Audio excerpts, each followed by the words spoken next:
Salut à tous, j'espère que le confinement se passe bien pour vous. Comme prévu, petite interview, je vais répondre à vos questions posées sur Instagram. Donc, on va faire ça, faire au calme. Prends un petit café, un petit thé, pose-toi, on va discuter. Alors, comme je le disais précédemment, je vais répondre aux questions posées sur Instagram par les followers. Je mets un petit sondage sur Instagram, on va dire, une fois par mois. On va essayer de faire ça comme ça. Et vous posez vos questions, j'en récupère 5. Posez vos questions et j'y réponds tout simplement. Donc, on va commencer sans plus attendre par la première question. Donc pour l'instant, je ne vais pas nommer les gens qui ont posé les questions. On va voir après, nous allons décider ensemble si vous voulez que je nomme, que je tag. Pour l'instant, on va faire ça.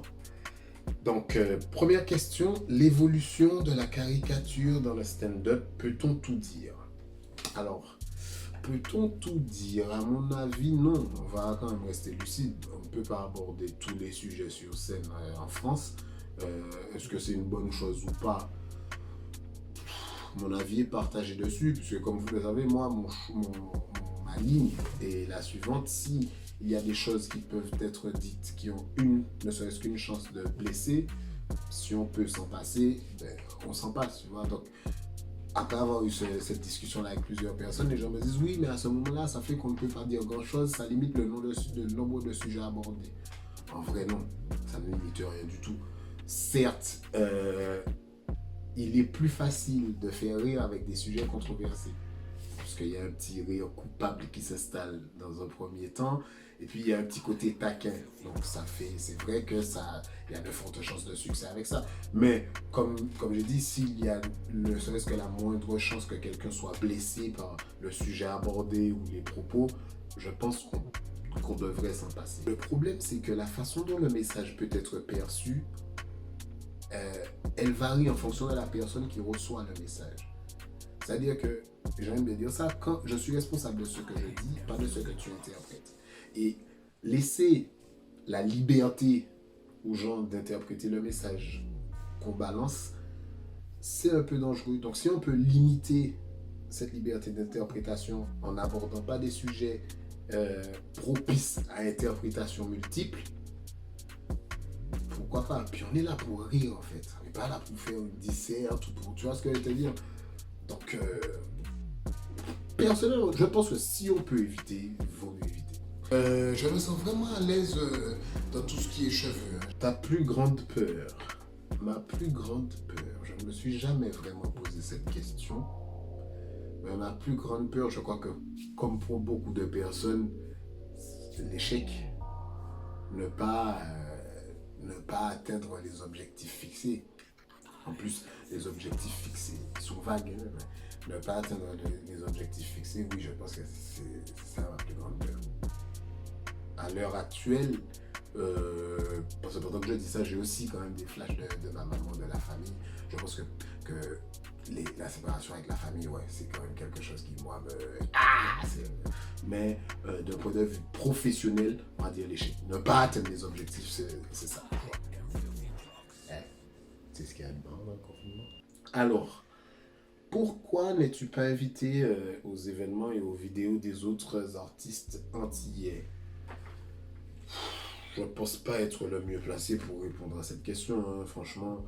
Je pense que chacun a sa ligne, chacun suit un petit peu sa voie. Donc, je pense que cette question-là a été posée par rapport au fait qu'il y a souvent des rassemblements entre artistes antillais auxquels je ne suis pas convié, mais je pense qu'il y a déjà quand même un caractère géographique, hein, on va dire ça, qui m'empêche d'être présent. Et puis, plus sérieusement, je pense qu'il y a une volonté de, comme j'aime bien dire, de se faire. C'est-à-dire que tu dois te faire par tes propres moyens, prouver par tes propres moyens avant d'intégrer quelque chose. Ce qui n'est pas mon état d'esprit, puisque moi je pense que, bien entendu, il sera toujours plus facile d'être dans ma position et de dire ça, mais que je pense que on ne devrait pas caster les choses comme ça, mais c'est un point de vue défendable. Autre piste de pensée, de réflexion, la différence de vision humoristique. Je Je pense qu'on voit pas l'humour de la même façon, on n'a pas les mêmes...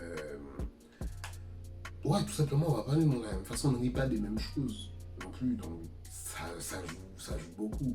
Au début, j'avais des retours concernant mon vocabulaire, le registre de langue, des choses comme ça qui auraient pu être un frein pour moi de la part de comédiens antillais.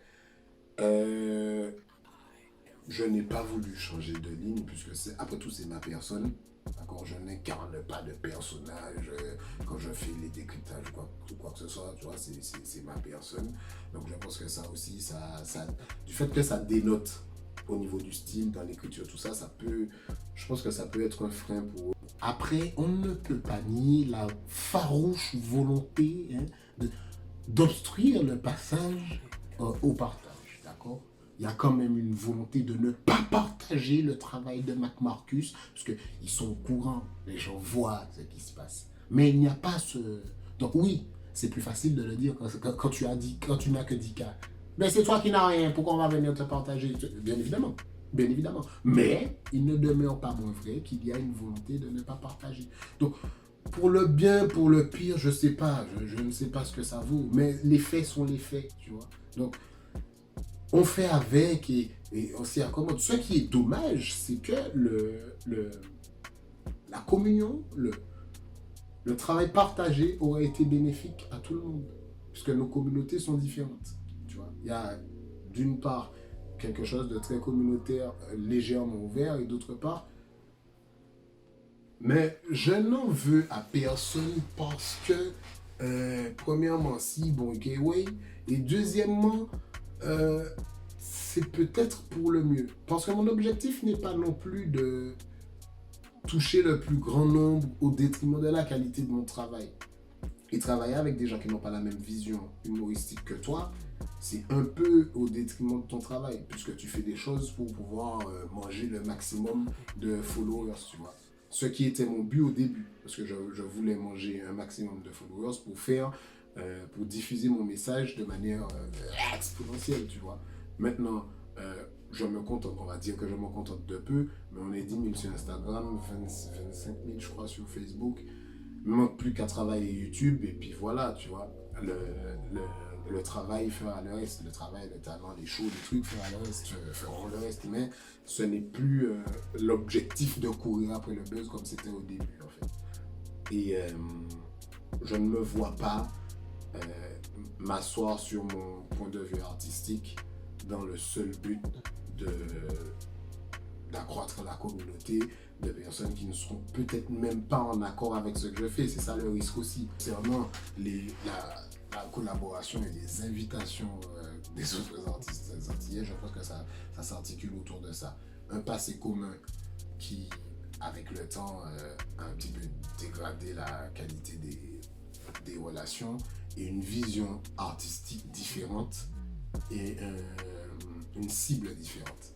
Je parle que de ceux que je connais personnellement. Je ne vais pas parler pour les personnes que je ne connais pas, je parle que de ceux que je connais personnellement. Tu as lu cette phrase sur l'écran d'une calculatrice. Ferais-tu avec 1 million d'euros tout de suite? J'achète un studio de production. J'achète un studio de production pour commencer à faire des films. Je fais des films tout de suite. Ouais. Je fais un studio, un mini studio, puis on commence à faire des films, on balance. C'est ce que je ferai. Comme ça, on va pouvoir aller dénicher tous les petits acteurs. Parce qu'il y a des acteurs qui ne savent même pas qu'ils ont ça en eux.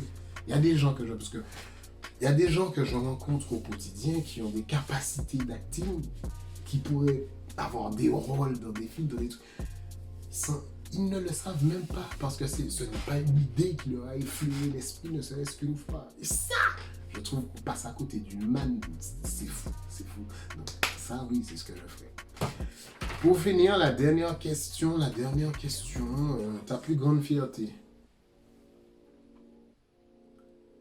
Ma plus grande fierté, c'est Mac Marcus. Ouais, c'est Mac Marcus.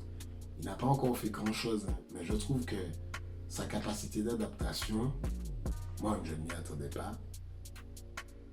Je ne m'attendais pas